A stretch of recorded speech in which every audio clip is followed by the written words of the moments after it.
M. Legault a lourdement insisté en présentant son héritage, en quelque sorte, là, sur l'aspect économique, si on veut, de ses années au pouvoir. Et on peut s'attarder à ce bilan économique qui est contrasté avec des bons coups, des moins bons coups. Question de perception également face à la réalité. Paul, je ne vais pas nous assommer de tableaux en ce mercredi après-midi, mais dressons le portrait de la situation à l'aide de 5 tableaux assez clairs à comprendre.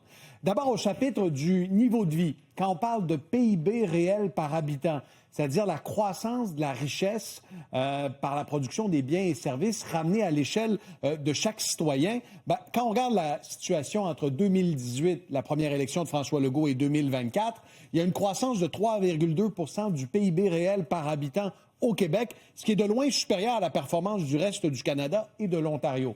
Et quand on évoquait l'obsession de François Legault de se comparer avec l'économie ontarienne, on constate qu'au chapitre du niveau de la vie, il a en quelque sorte remporté son pari. Maintenant, parlons des salaires, de la rémunération. Vous allez voir qu'au Québec, depuis 2018, la croissance est supérieure que la moyenne canadienne.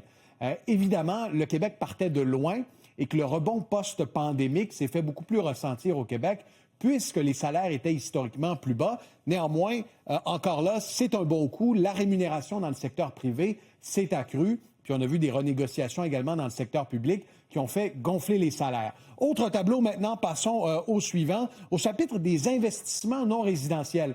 Quand on parle de l'économie canadienne qui est paralysée à l'heure actuelle, c'est notamment parce que les investissements privés hors du secteur de la construction résidentielle sont anémiques. Et au Québec, entre 2018 et 2024, on voit qu'il y a eu des investissements quand même importants, surtout quand on se compare au reste du Canada et à l'Ontario.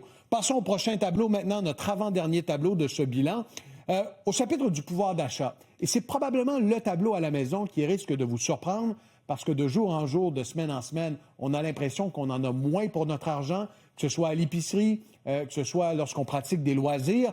On voit qu'il y a une hausse du pouvoir d'achat au Québec de plus de 10 % depuis 2018 et ça comprend l'inflation. Donc concrètement, le pouvoir d'achat des Québécois s'est accru de façon plus prononcée que dans le reste du Canada et qu'en Ontario.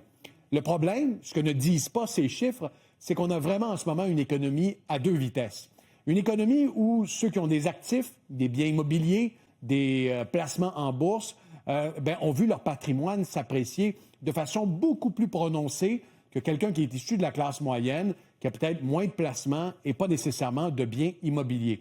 Et c'est ce qu'on appelle l'économie en forme de cas, une forme d'économie qui s'applique bien à la réalité au Québec. Si vous êtes une grande entreprise, si vous avez déjà un patrimoine, votre patrimoine s'est apprécié au fil des dernières années. A contrario, si vous êtes vulnérable, si vous êtes un aîné, si vous avez perdu votre emploi ou encore que vous êtes au salaire minimum, la situation est beaucoup moins reluisante et faire l'épicerie devient évidemment de plus en plus complexe. Et en terminant, parlons de croissance économique. À ce chapitre, en 2025, c'est là qu'on voit que le Québec traîne de la patte.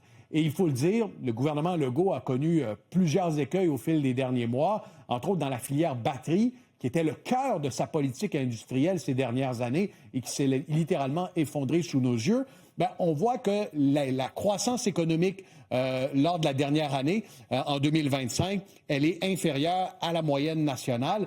Et il y a de gros défis qui sont devant nous parce que l'inflation au Québec, elle est beaucoup plus forte qu'ailleurs au pays. On a vu un taux d'inflation largement supérieur au Québec par rapport au reste du Canada. Et ça joue évidemment dans la tête des citoyens.